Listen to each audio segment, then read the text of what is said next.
அமெரிக்காவுடன் பல்துறை ஒத்துழைப்பு குறித்த கலந்துரையாடல் அந்த வல்லரசுடனான வர்த்தக உடன்படிக்கை விரைவில் உறுதி செய்யப்படும்.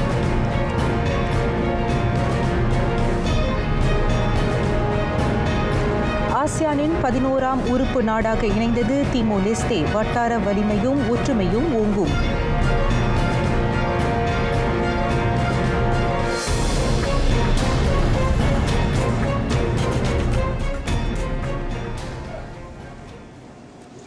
வணக்கம். சலாம் மலேசியா மடானி. ஆர்டிஎன் தமிழ் செய்திகள் உங்களுக்காக. உங்களுடன் நான் பிரிசிலா பிரியா ஆரோக்கியசாமி.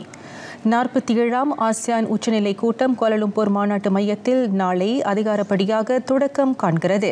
இவ்வாண்டு ஆசியானுக்கு மலேசியா தலைமையேற்றிருக்கும் நிலையில் வட்டார பொருளாதார மேம்பாடு, இலக்கவியல் உருமாற்றம், வட்டார புவிசார் அரசியல் நிலைத்தன்மை முதலியவற்றை நாடு அதில் முன்வைக்கவிருக்கிறது. அந்த பெருமை மிகு வரலாற்று நிகழ்வு குறித்த தகவல்களுடன் தொடங்குகின்றன இன்றைய செய்திகள்.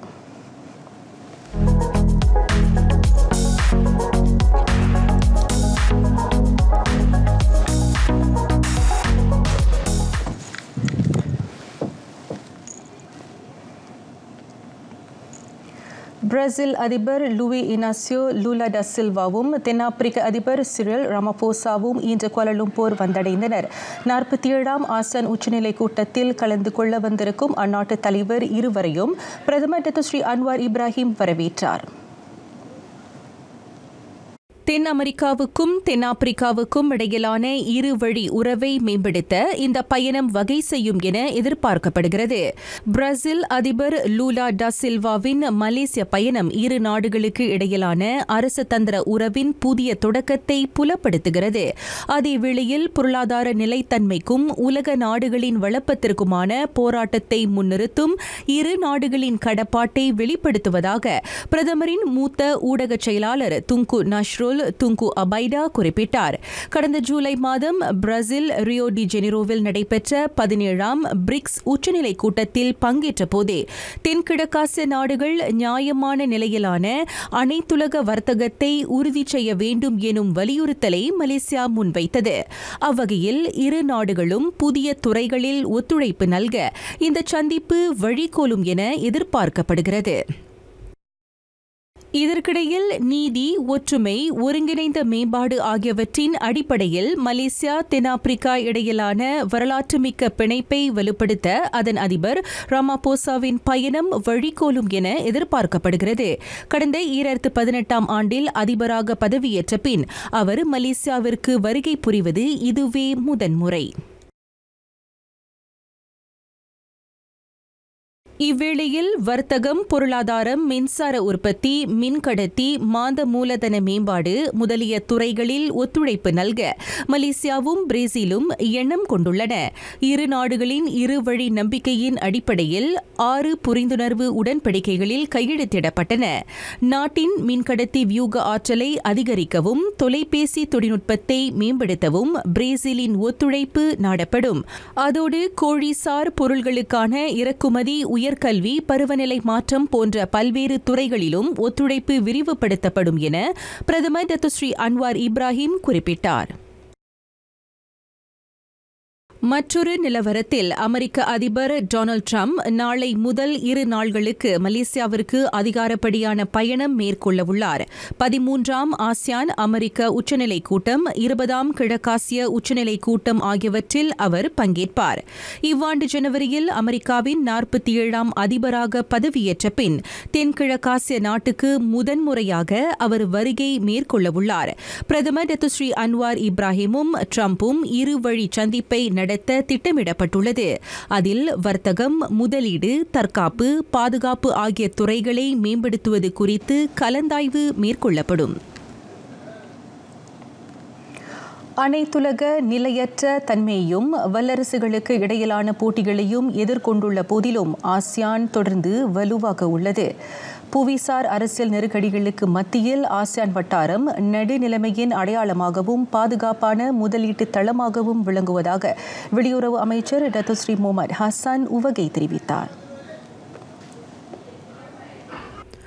2025 ஆசியானுக்கு மலேசியா தலைமையேற்றுள்ள இவ்வேளையில் ஆசியான் கூட்டமைப்பு ஒற்றுமை மற்றும் பொதுவான இலக்குகளை நிலைநிறுத்த முனைகிறது.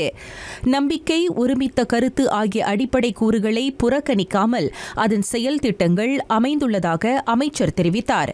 பல்வேறு பண்பாடுகள், மொழிகள், சமயங்கள், நிர்வாக முறைகளை கொண்ட வட்டாரமாக ஆசியான் விளங்கும் போதிலும் அது வலுவுடன் உள்ளதை அவர் சுட்டினார். அவ்வகையில் எந்த உறுப்பு நாடும் வளர்ச்சியில் பின்தங்காது இருப்பதை உறுதி செய்ய அனைத்தையும் உள்ளடக்கிய நிலைத்தன்மை மிக்க கொள்கைகள் ஆசியானின் தொலைநோக்கு பார்வையின் மையமாக தொடர வேண்டும் என அமைச்சர் கூறினார். ஆசியான் வெளியுறவு அமைச்சர்கள் கூட்டத்தில் உரையாற்றுகையில் டத்துஸ்ரீ முகமது ஹசான் அவ்வாறு குறிப்பிட்டார். இதற்கிடையில் ஆசியானின் கூட்டு பொருளாதார இலக்கு தொடர்ந்து உறுதியாக உள்ளது. வட்டார நாடுகளுடன் ஒருங்கிணைப்பை மேம்படுத்தும், விநியோக சங்கிலியை வலுப்படுத்தும், அனைத்துலக முதலீட்டை ஈர்க்கும் ஒத்துழைப்பை அந்த இலக்கு அடிப்படையாக கொண்டுள்ளது. முழுமையான வட்டார பொருளாதார பங்காளித்துவ உச்சநிலை கூட்டம் ஆர்செப், ஆசியான் இலக்கவியல் பொருளாதார கட்டமைப்பு ஒப்பந்தம் டேஃபா உள்ளிட்டவை விநியோக சங்கிலியை நிலைநிறுத்தவும் அயல்நாட்டு முதலீட்டை ஈர்க்கவும் வகை செய்வதாக டத்துஸ்ரீ முகமது ஹசான் குறிப்பிட்டார். அதோடு இந்தியா, ஆஸ்திரேலியா, ஐரோப்பிய ஒன்றியம் மற்றும் ஜிசிசி வளைகுடா ஒத்துழைப்பு மன்றத்துடன் உறவுகளை விரிவுபடுத்த ஆசியான் விழைவதாக அமைச்சர் சுட்டினார். அது ஆசியானின் ஒருங்கிணைந்த வியூகத்துக்கு முழு அதிகாரத்தை வழங்குகிறது. கடந்த மே மாதம் ஏற்பாடு செய்யப்பட்ட ஆசியான் ஜிசிசி சீனா உச்சநிலை மாநாடு கிழக்கு மேற்கு வியூக இணைப்பு என்ற ஆசியானின் நிலைப்பாட்டை வலுப்படுத்தியதை டத்துஸ்ரீ முகமது ஹசான் இவ்வேளையில் ஒப்புக்கொண்டார்.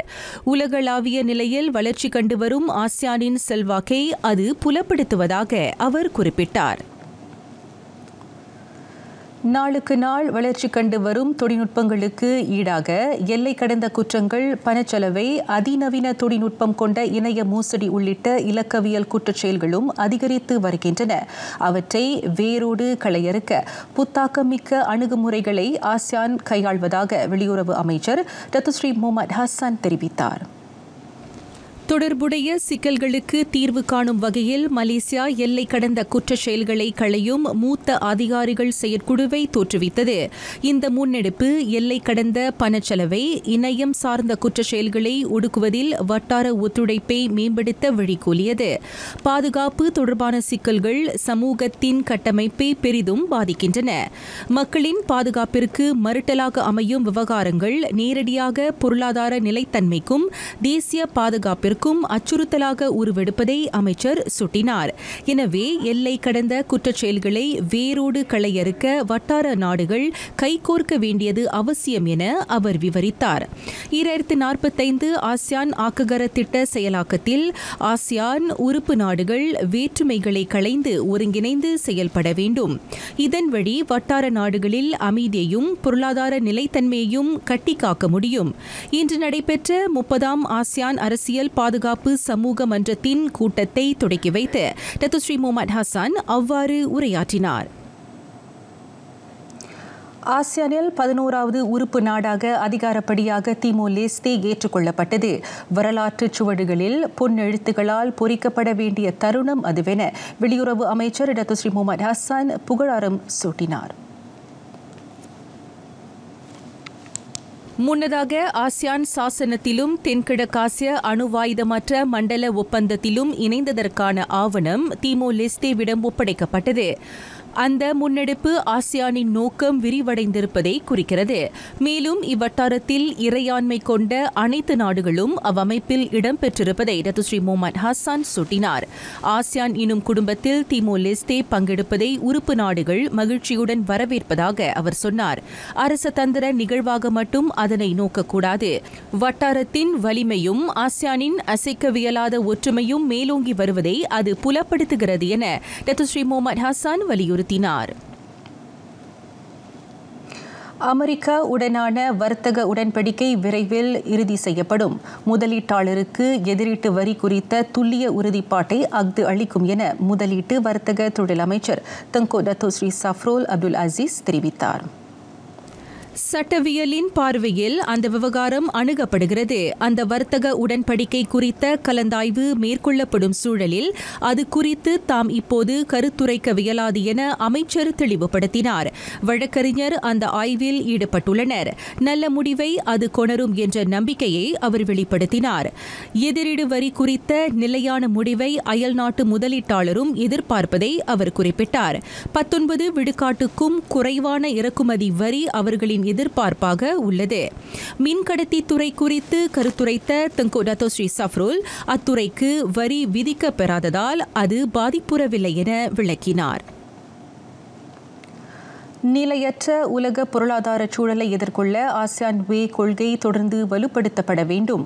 அதில் சீர்திருத்தங்களை கொண்டுவர ஆக்ககர பரிந்துரைகளும் அணுகுமுறைகளும் தேவை என ஆசியானுக்கான வர்த்தக ஆலோசனை மன்றத்தின் தலைவர் தான் ஸ்ரீ நசீர் ரசா வலியுறுத்தினார். ஆசியான் வட்டாரத்தில் சவால் மிகுந்த அதேவேளை மாபெரும் வாய்ப்புகளை உருவாக்கக்கூடியவை என அடையாளம் காணப்படும் துறைகளில் அதிக கவனம் செலுத்தப்பட வேண்டும். சவால் மிக்க துறைகளில் தடம் பதிப்பது கணிக்க முடியாத விளைவுகளை கொண்டு வரும் என்றாலும் ஆக்ககர திட்டங்களின் வழி மலேசியா தொடர்புடைய துறைகளில் ஆதிக்கம் செலுத்த முடியும் என தான் ஸ்ரீ நசீர் நம்பிக்கை தெரிவித்தார். எனவே இன்று நடைபெற்ற 23ஆம் ஆசியான் வர்த்தக முதலீட்டு மாநாடு ABIS வெறும் சந்திப்பு கூட்டம் மட்டுமின்றி ஆசியானை பொருளாதார ரீதியில் உந்தச் செய்யும் களமாகவும் விளங்க வேண்டும் என்றார் அவர். 2025 ABIS மாநாட்டில் தலைமை உரை நிகழ்த்திய தான் ஸ்ரீ நசீர் இவ்விவரங்களை பகிர்ந்து கொண்டார். இன்று தொடங்கி நாளை வரை நடைபெறும் தொடர்புடைய மாநாட்டில் உலக நாடுகளைச் சேர்ந்த 2000க்கும் மேற்பட்ட பேராளர்கள் கலந்து கொண்டனர். நாளை தலைநகர் அம்பாங் பாக்கில் பேரணியை நடத்த எவருக்கும் இசைவு அளிக்கப்படவில்லை. 47ஆம் ஆசியான் உச்சநிலை கூட்டம் சீராகவும் பாதுகாப்பாகவும் நடைபெறுவதை உறுதி செய்ய அந்த முடிவு எட்டப்பட்டதாக கோலாலம்பூர் போலீஸ் தலைவர் டத்தோ ஃபடேல் மர்சூஸ் தெரிவித்தார். உச்சநிலை கூட்டத்தில் கலந்து கொள்ளும் உலகத் தலைவர் நிகராளியரது தங்கும் விடுதிக்கும் அவர்கள் பயணம் செய்யும் முதன்மை சாலைக்கும் அருகில் அம்பாங் பாக் அமைந்துள்ளது. அந்த சுற்று வட்டாரத்தை ஒட்டியே கூட்டத்தில் கலந்து கொள்பவர்கள் பயணம் செய்வர். ஆதலால் அம்பாங் பாக் முதன்மை பகுதியாக அடையாளம் காணப்பட்டுள்ளது. பாதுகாப்பு கூறுகளில் போலீஸ் விட்டுக் கொடுக்கும் போக்கை கடைபிடிக்காது என அவர் திட்டவட்டமாக கூறினார். ஒப்புதலின்றி பேரணிகள் நடத்தப்படின் கடுமையான நடவடிக்கைகள் எடுக்கப்படும் என டத்தோ ஃபடீல் எச்சரிக்கை விடுத்தார். 2,10,00,000 கொள்முதல் பரிவர்த்தனைகள் நாடு தழுவிய நிலையில் நேற்று வரையில் மதானி ரமா விற்பனை திட்டத்தில் பதிவான மொத்த மதிப்பு அதன் வாயிலாக விற்பனை மதிப்பு 80 கோடி ரிங்கிட்டை கடந்திருப்பதாக உள்நாட்டு வர்த்தக வாழ்க்கை செலவின துணை அமைச்சர் டத்தோ ஃபுசியா சாலே தெரிவித்தார். அவற்றில் மிக அதிகமான பரிவர்த்தனைகள் பஹாங்கில் செய்யப்பட்டன. அந்த மாநிலத்தில் மட்டும் 1,19,00,000 ரிங்கிட் மதிப்பை உட்படுத்திய 11,50,000 கொள்முதல் பரிவர்த்தனைகள் மேற்கொள்ளப்பட்டன. ரஹ்மா விற்பனை திட்டத்தினால் 2,10,00,000 மலேசியர்கள் அனுகூலம் பெற்றிருக்கின்றனர். குவாந்தானில் அமைச்சின் விற்பனை விழாவையும் கிழக்கு மண்டலத்திற்கான மலேசிய பொருட்களை வாங்கும் இயக்கத்தையும் ஒரு சேர தொடக்கி வைத்த பின்னர் டாக்டர் ஃபுசியா ஊடகத்தாரிடம் பேசினார். நேற்று தொடங்கிய அந்த விற்பனை விழா நாளை நிறைவேயட்டும். அதில் உள்ளூரை சார்ந்த 53 தொழில் முனைவர்கள் பங்கு கொண்டிருக்கின்றனர்.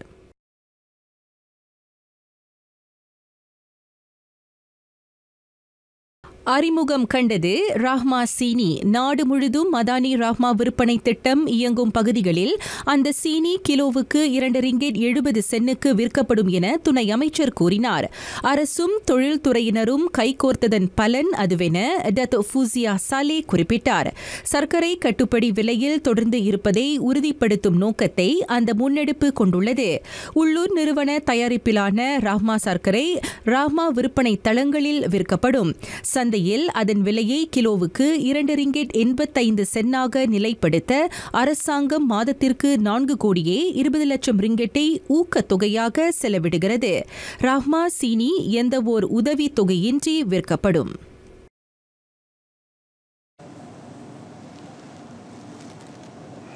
கெடா, பெரா, பினாங்கு ஆகிய 3 மாநிலங்கள் வெள்ளத்தால் கடுமையாக பாதிக்கப்பட்டுள்ள வேளை மக்கள் தற்காலிக துயர் துடைப்பு மையங்களுக்கு மாற்றப்பட்டுள்ளனர். அது குறித்த விரிவான தகவல்களை அடுத்து காண்போம். கெடாவில் 587 குடும்பங்களைச் சேர்ந்த 1858 பேர் வெள்ளத்தால் பாதிக்கப்பட்டுள்ளனர். அவர்கள் அனைவரும் 4 மாவட்டங்களில் அமைக்கப்பட்டுள்ள 13 தற்காலிக துயர் துடைப்பு மையங்களில் தங்க வைக்கப்பட்டுள்ளனர். சாங்செங் சீனப்பள்ளியின் தற்காலிக துயர் துடைப்பு மையம் இன்று நண்பகல் 3 மணி வாக்கில் மூடப்பட்டது. இதனிடையே பேராக்கில் வெள்ளம் மோசமடைந்து வரும் நிலையில் துயர் துடைப்பு மையங்களில் தஞ்சம் புகுவோரின் எண்ணிக்கையும் அதிகரிக்கிறது. இதுவரையில் 1036 குடும்பங்களைச் சேர்ந்த 3033 பேர் 27 துயர் துடைப்பு மையங்களில் தங்க வைக்கப்பட்டுள்ளனர். லாரோட், மத்தாங், சிலாமா ஆகிய மாவட்டங்களில் மிக அதிகமாக 750 குடும்பங்களைச் சேர்ந்த 2126 பேர் 19 துயர் துடைப்பு மையங்களில் தஞ்சம் புகுந்துள்ளனர். மஞ்சோங் மாவட்டத்தில் 196 குடும்பங்களைச் சேர்ந்த 594 பேரும், கிரியானில் 59 குடும்பங்களைச் சேர்ந்த 203 பேரும் தற்காலிக மையங்களில் தங்க வைக்கப்பட்டுள்ளதாக மாநில பேரிட மேலாண்மை செயற்குழுவின் பேச்சாளர் தெரிவித்தார். பினாங்கில் நேற்றிரவு மணி 11 தொடங்கி தொடர் கனமழை பொழிவதால் வெள்ள நிலைமை மோசமடைந்து வருகிறது. அதனைத் தொடர்ந்து புக்கெட் மர்தாஜாம், குபாங் சமாங்கில் தற்காலிக துயர் துடைப்பு மையம் ஒன்று திறக்கப்பட்டுள்ளது. தீவுக்குள் 15 பகுதிகளில் வெள்ளம் மோசமடைந்துள்ள வேளை மத்திய சிப்ராங்பராய் மாவட்டம், வட சிப்ராங்பராய் மாவட்டம் ஆகியவற்றில் நீர்மட்டம் 0.1 முதல் 0.4 மீட்டர் வரையில் உயர்ந்துள்ளது. குபாங் சமாங்கில் திறக்கப்பட்ட தற்காலிக துயர் துடைப்பு மையத்தில் ஒரே குடும்பத்தைச் சேர்ந்த 5 தங்க வைக்கப்பட்டுள்ளனர். பேராக்கின் சில மாவட்டங்களில் ஏற்பட்டுள்ள வெள்ள நிலவரம் குறித்து பொய்ச் செய்திகளை பகிர வேண்டாம். தவறான தகவல்கள் பகிரப்படுவது மக்களிடையே குழப்பத்தையும் கலக்கத்தையும் ஏற்படுத்தும் என தைப்பிங் மாவட்ட போலீஸ் தலைவர் ACP முகமது நாசிர் இஸ்மாயில் பொதுமக்களுக்கு நினைவுறுத்தினார். லாரோட், மத்தாங், சிலாமா உள்ளிட்ட மாவட்டங்களில் கடந்த வியாழக்கிழமை தொடங்கி வெள்ளம் மோசமாகி வருகிறது. அது குறித்த பொய்யான தகவல்கள் பரவலாக்கப்படுகிறது. வெள்ள பேரிடரால் உயிரிழப்புகளும் பொருள் சேதங்களும் ஏற்பட்டதாக இதுவரை தமது தரப்பு புகாரை பெறவில்லை என்பதை அவர் உறுதி செய்தார். ஆகையால் பொய் தகவல்களை பகிர்வதை மக்கள் நிறுத்த வேண்டும் என அவர் வலியுறுத்தினார். பொதுமக்கள் அதிகார தரப்புகளிடம் உண்மை தகவல் குறித்து சரிபார்க்க வேண்டும். உறுதி செய்யப்படாத செய்திகளை பகிர வேண்டாம் எனவும் ACP முகமது நாசிர் இஸ்மாயில் அறிவுறுத்தினார். இதற்கிடையில் வடகிழக்கு பருவ காற்றை தொடர்ந்து நாட்டில் வெள்ள நிலைமை மோசமாகக்கூடும் என கணிக்கப்பட்டுள்ளதால் பேரா மாநில தீயணைப்பு மீட்புத்துறை அதன் ஆயத்த நிலையை தீவிரப்படுத்தியுள்ளது. மீட்பு தளவாடங்கள், படகுகள், பாதுகாப்பு கவசங்கள், தகவல் தொடர்பு கருவிகள், சிறப்பு படைகளின் தயார் நிலை என எல்லா கூறுகளும் சரிபார்க்கப்பட்டுள்ளதாக செயலாக்க தரப்பு குறிப்பிட்டது. கடுமையான வானிலை குறித்து எச்சரிக்கை விடுக்கப்பட்டால் உடனடி நடவடிக்கையை செயல்படுத்த நிலையத்தின் தயார் நிலை குறித்தும் மதிப்பீடு மேற்கொள்ளப்பட்டது. சயோங், எங்கோர், படாங் ரங்காஸ், மனோங் உள்ளிட்டவை அதிக பாதிப்பு ஏற்படும் பகுதிகளாக அடையாளம் காணப்பட்டுள்ளன. எல்லா மாவட்ட அலுவலகமும் தொடர்புடைய பேரிடர் நிர்வாக தரப்புகளின் ஒத்துழைப்புடன் துயர் துடைப்பு மையங்களை நிறுவி வருகின்றன. ஜோஹோ தங்காவின் 32.5 கிலோமீட்டரில் முவாஸ் கமட் அருகே நேர்ந்த விபத்தில் 4 பலியானார்கள். இளைஞர் பயணம் செய்த மோட்டார் சைக்கிள்களும் ஊர்தியும் ஒன்றுடன் ஒன்று மோதியதால் அந்த விபத்து நேர்ந்தது. 18 முதல் 20 வயதுக்கு உட்பட்ட 3 நிகழ்விடத்திலேயே உயிரிழந்ததாக தங்கா மாவட்ட போலீஸ் தலைவர் சூப்பரிண்டென்டென்ட் ரோஸ்லான் முகமது தலீப் உறுதிப்படுத்தினார். மற்றொரு மோட்டார் சைக்கிள் ஓட்டி சிகிச்சை பலனின்றி தங்கா மருத்துவமனையில் உயிரிழந்ததாக அவர் தெரிவித்தார். வாகன ஓட்டுநரும் அதில் பயணம் செய்தவரும் காயமின்றி உயிர் தப்பினர். விபத்துக்கான காரணம் ஆய்வு செய்யப்படுவதாக சூப்பரிண்டென்டென்ட் ரோஸ்லான் குறிப்பிட்டார். மேலும் சில உள்நாட்டுச் செய்திகள் சுருக்கமாக. திரங்கானு ஃபெல்டா நெரம் டுவா குடியிருப்பு பகுதியில் சுற்றித் திரியும் காட்டு யானைகள் மக்களிடையே பெரும் பீதியை ஏற்படுத்தியுள்ளன. அந்த காட்டு யானைகள் பயிர்களை சேதப்படுத்தியதாகவும் அவர்கள் தெரிவித்தனர். மேலும் அவை வீடுகளுக்கு அருகில் சுற்றித் திரிவதால் பாதுகாப்பு அச்சுறுத்தல் ஏற்படக்கூடும் என பொதுமக்களுக்கு எச்சரிக்கப்பட்டுள்ளது. காட்டு யானைகள் கூட்டம் கூட்டமாக சுற்றித் திரிவதை தடுக்க இரவு நேரத்தில் காவற் சுற்றை மேற்கொள்ள குடியிருப்பாளர் சிலர் முயற்சி எடுத்துள்ளனர். கிளந்தான் தும்பாட் கம்போங்கோ பெடோலாவில் நிகழ்ந்த கொலை தொடர்பாக 45 வயது ஆடவர் 1 வாரம் தடுப்பு காவலில் வைக்கப்பட்டுள்ளார். சிறுநீர் பரிசோதனையின் போது அவர் மெத்தபெத்தமின் வகை போதைப் பொருளை உட்கொண்டிருந்தது உறுதி செய்யப்பட்டதாக தும்பாட் மாவட்ட போலீஸ் தலைவர் ACP முகமது கைரி ஷஃபி தெரிவித்தார். உயிரிழந்தவர் பலமுறை வெட்டப்பட்டதால் அவரது இடது கையும் வலது காலும் துண்டாயின. அதனால் அவர் இறந்திருக்கக்கூடும் என நம்பப்படுகிறது. இதனிடையே பினாங்கு கம்போங் ஸ்கோலா ஜூருவில் தாயும் மகளும் கொலை செய்யப்பட்டது தொடர்பில் அப்பெண்ணின் கணவர் உள்ளிட்ட ஆடவர் 2வரை புக்கிட் மிர்தாஜா மேஜிஸ்ட்ரேட் நீதிமன்றம் விடுவித்தது.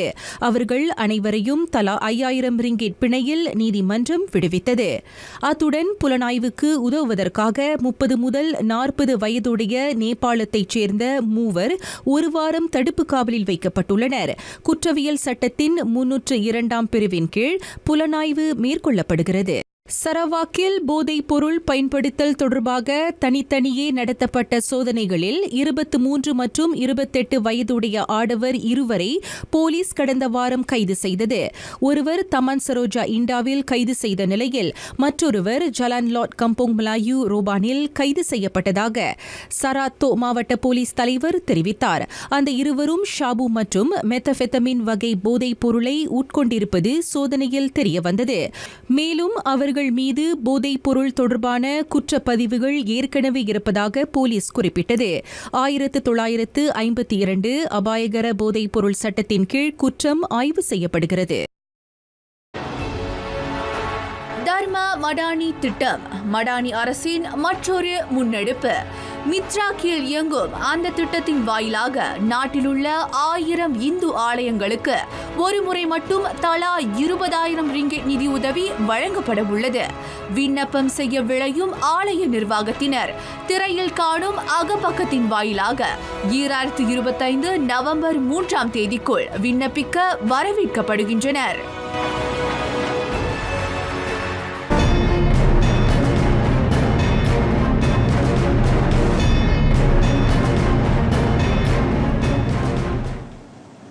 தாய்லாந்து முன்னாள் அரசி சிரிகேட் காலமானார். அந்நாட்டில் நீண்ட காலம் ஆட்சி செய்த முன்னாள் மேனாள் பூமிபோல் அடுல்யாடேவின் துணைவியாரும் மன்னர் வஜிரா லாங்கானின் தாயாருமான அவருக்கு வயது 93.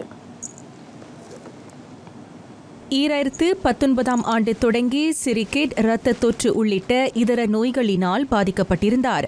நேற்றிரவு உள்நாட்டு நேரப்படி 9:21 மணிக்கு சுலாலாங்கான் மருத்துவமனையில் அன்னாரின் உயிர் பிரிந்ததாக அரண்மனை தெரிவித்தது. 1946 முதல் 2016ஆம் ஆண்டு வரை தாய்லாந்தை ஆட்சி செய்து காலமான மன்னர் பூமிபோல் அடுல்யாடேவுடன் சிரிகேட்டின் திருமண வாழ்க்கை 66 ஆண்டுகள் நீடித்தது. அவர் நாட்டில் பிரசித்தி பெற்று விளங்கினார். 1960களில் சிரிகேட் அமெரிக்க அதிபர்களையும் நட்சத்திரங்களையும் சந்தித்துள்ளார். மியான்மரில் சீனாவின் மோசடி கும்பல் இயக்கி வந்த KK பார்க் மீது அந்நாட்டு ராணுவம் முடுக்கிவிட்ட அதிரடி வேட்டையின் எதிரொலி. குற்றத்தின் நிழலில் பதுங்கியிருந்த வெளிநாட்டவர் ஏறக்குறைய 700 பேர் தாய்லாந்து வழி நாட்டை விட்டு தப்பி ஓடியதாக செயலாக்க தரப்பு தகவல் அளித்தது. விழிப்பு நிலையில் இருந்த தாய்லாந்து ராணுவம் அவர்களில் 677 பேரின் கைகளுக்கு விலங்கிட்டது. அவர்களுள் 618 பேர் ஆடவர், 59 பேர் பெண்டிர். KK பார்க் மோசடி மையத்தை சுற்றி வளைத்த ராணுவம் அங்கு ஆய்வு மேற்கொண்டு வருகிறது. அங்குள்ள வெளிநாட்டவர் சட்ட நடவடிக்கைகளுக்கு ஆட்பட்டுள்ளனர். இதற்கிடையில் தடுக்கப்படுவோருக்கு மேலும் அதிக தடுப்பு காவல் இட வசதியை தாய்லாந்து ராணுவம் உருவாக்கி வருகிறது. இந்தியா, சீனா, வியட்நாம், பாகிஸ்தான், இந்தோனேசியா உள்ளிட்ட நாட்டவர் கைது செய்யப்பட்டுள்ளனர். இணைய மோசடி கூடாரமாக இயங்கி வந்த KK பார்க் பூங்காவின் முகத்திரையை ராணுவத்தின் அதிரடி நடவடிக்கை கிழித்துள்ளது. ஜப்பானின் புதிய பிரதமராக தேர்ந்தெடுக்கப்பட்டிருக்கும் சனாயி தகையிச்சி நாட்டின் ராணுவ கட்டமைப்பு விரைவுபடுத்தப்படும் என உறுதியளித்தார். அரசாங்க தலைவராக நாடாளுமன்றத்தில் ஆற்றிய தனது முதல் உரையில் அவர் அவ்வாறு குறிப்பிட்டார். மார்ச் மாதத்திற்குள் தற்காப்புக்கான வரவு செலவு திட்டத்தை 2 விழுக்காடு உயர்த்தும் முனைப்புகளை தகையிச்சி அறிவித்தார். இந்த முன்னெடுப்பின் மூலம் ஈராண்டுகளில் அதன் இலக்கை அடைய முடியும் என அவர் தெரிவித்தார். மேலும் பொருளாதார வளர்ச்சியை ஊக்குவிப்பதிலும் முன்னெச்சரிக்கை போக்கை எடுத்துரைக்கும் விதமாக அந்த முன்னெடுப்பு வெளிக்கொணர்கிறது. அதன் அடிப்படையில் அந்த முடிவு எடுக்கப்பட்டதாக தகையிச்சி விவரித்தார். அத்துடன் நாட்டின் ஒட்டுமொத்த கடனை குறைக்க அரசு இலக்கு கொண்டுள்ளதாகவும் அவர் கூறினார். சீனா பொருளாதார சமூக மேம்பாட்டிற்கான 15ஆம் ஐந்தாண்டு திட்டம் அதன் வடிவமைப்பில் புத்தாக்க அணுகுமுறைகளை நிலைநாட்டப்பட்டு உறுதியான முடிவுகள் எட்டப்பட வேண்டும் என சீன பிரதமர் லீ ஜியாங் வலியுறுத்தினார். சீன கம்யூனிச கட்சி மத்திய குழுவின் 20ஆம் ஆண்டுக்கான 4ஆம் பொது அமர்வு கடந்த திங்கள் தொடங்கி வியாழக்கிழமை வரை பெய்ஜிங்கில் நடைபெற்றது.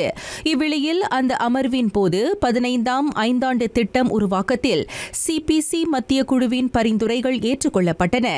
அடுத்த 5 ஆண்டுகளில் நாட்டின் பொருளாதார சமூக மேம்பாட்டை வழிநடத்தும் ஆக்ககர பரிந்துரைகள் அதில் முன்வைக்கப்பட்டதை லீ சுட்டினார். தொடர்புடைய திட்டத்தை வடிவமைக்கும் போது உயர்தரம் வாய்ந்த பொருளாதார வளர்ச்சியை திறம்பட அடையவும் உள்நாட்டு உற்பத்தியை அதிகரிக்கவும் உயர்தரம் வாய்ந்த ஆக்ககர மேம்பாட்டு திட்டங்களை அதில் உட்படுத்துவது இன்றியமையாதது என்றார் அவர். கொள்கைகள் முன்னெடுப்புகளை திட்டமிடும்போது மக்களின் வாழ்வாதாரத்தில் உயர்த்தக்கூடிய நடவடிக்கைகளிலும் அனைத்து துறைகளில் நிலவும் சிக்கல்களுக்கு தீர்வு காண்பதிலும் கவனம் செலுத்தப்பட வேண்டும் என அவர் வலியுறுத்தினார். 15ஆம் ஐந்தாண்டு திட்டத்தின் மாதிரியை உருவாக்குவது குறித்த கலந்துரையாடல் கூட்டத்திற்கு தலைமையேற்ற லீ அவ்வாறு கருத்துரைத்தார். 3ஆம் வாரமாக நீடிக்கும் அமெரிக்க மத்திய அரசின் நிர்வாக முடக்கத்தால் பொது சேவை ஊழியர்கள் நிதி நெருக்கடியை சந்திக்க தொடங்கியுள்ளனர். அந்த வல்லரசின் வரலாற்றில் 2ஆம் மிக நீண்ட நெருக்கடியாக அஃது அமைகிறது. அட்லாண்டாவில் நோய் கட்டுப்பாடு மற்றும் தடுப்பு மையத்தின் கடமையாற்றும் பணியாளர்கள் மிக மோசமாக பாதிக்கப்பட்டுள்ளனர். நிர்வாக முடக்க நெருக்கடி தொடங்கியதில் இருந்தே அவர்கள் ஊதியம் இல்லாமல் வேலை செய்து வருவதாக தெரிவிக்கப்பட்டுள்ளது. கடந்த 2004ஆம் ஆண்டு ஏற்பட்ட நெருக்கடியை காட்டிலும் இம்முறை நிலைமை மிக மோசமாக உள்ளதாக கூட்டரசு தொழிலாளர் சங்க தலைமைத்துவம் தகவல் அளித்தது. இரு அரசியல் கட்சிகளும் தொடர்ந்து ஒருவரையொருவர் குற்றம் சாட்டி வரும் நிலையில் தங்களை பகடைகளாக பயன்படுத்துவதாக ஊழியர்கள் சாடினர். தொடர்ந்து விளையாட்டுச் செய்திகள். சவுதி ப்ரோ லீக்கில் அசத்தினார் மார்க்கோஸ் லியோனார்டோ. அந்த பிரேசிலிய தாக்குதல் நட்சத்திரத்தின் தயவால் அல் ஹிலால் 2-0 என அல் இத்திஹாட்டை வென்றது. அல் ஹிலால் அணிக்கான 2 கோல்கள் முற்பாதியிலும் பிற்பாதியிலும் புகுத்தப்பட்டன. 41ஆம் நிமிடத்தில் ரூபன் நெவிஸ் கார்னர் கிக் வாயிலாக உதைத்த பந்து அல் இத்திஹாட் மத்திய திடல் வீரர் மோமாடோ டோம்பியாவின் தலையை பட்டு கோலானது. 57ஆம் நிமிடத்தில் அல் ஹிலாலுக்கான வெற்றி கோலை புகுத்தினார் மார்க்கோஸ் லியோனார்டோ. அல் இத்திஹாட்டின் தாக்குதல் நட்சத்திரம் காரிம் பென்செமாவுக்கு கோல் அடிப்பதற்கு பல வாய்ப்புகள் வாய்த்தன. ஆனால் அவை யாவும் தோல்வியில் முடிந்தன. அவ்வாட்டத்தில் கைப்பற்றிய வெற்றியால் அல் ஹிலால் 14 புள்ளிகளுடன் சவுதி ப்ரோ லீக் பட்டியலில் 3ஆம் நிலைக்கு முன்னேறியுள்ளது. முதலிடம் வகிக்கும் அல் நசாருடன் ஒப்பிடும்போது அது 1 புள்ளி குறைவாக இருக்கிறது. இங்கிலீஷ் பிரீமியர் லீக்கில் 3ஆம் தொடர் வெற்றிக்கு குறிவைக்கிறார் ரூபன் அமோரிம். அந்த நிர்வாகி வழிகாட்டலில் இயங்கும் மான்செஸ்டர் யுனைடெட் நாளை பின்னரவில் பிரைட்டனுடன் மோத ஆயத்தமாகி வருகிறது. இதற்கு முன்னர் சண்டர்லாண்டையும் பரம வைரியான லிவர்பூல் அணியையும் அது வீழ்த்தியிருந்தது. அவ்விரு வெற்றிகளில் மயங்காது நாளைய ஆட்டத்தில் யுனைடெட் வீரர்கள் மிளிர வேண்டும் என அமோரிம் எதிர்பார்க்கிறார். கடந்த வார இறுதியில் அரங்கேறிய தி ரெட்ஸுடனான ஆட்டத்தில் அவனி 2-1 என நூலிலையில் வென்றது. 2016ஆம் ஆண்டுக்கு பிறகு லிவர்பூல் அணியை அதன் சொந்த அரங்கில் யுனைடெட் வீழ்த்தியிருப்பது இதுவே முதல் முறையாகும்.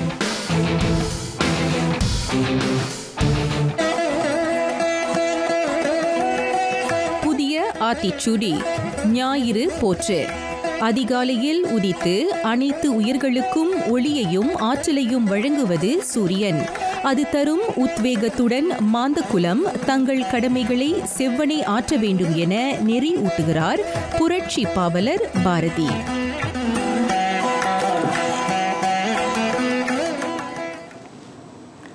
நிறைவடைகின்றன RTM தமிழ் செய்திகள். எங்களோடு இணைந்ததற்கு நன்றி.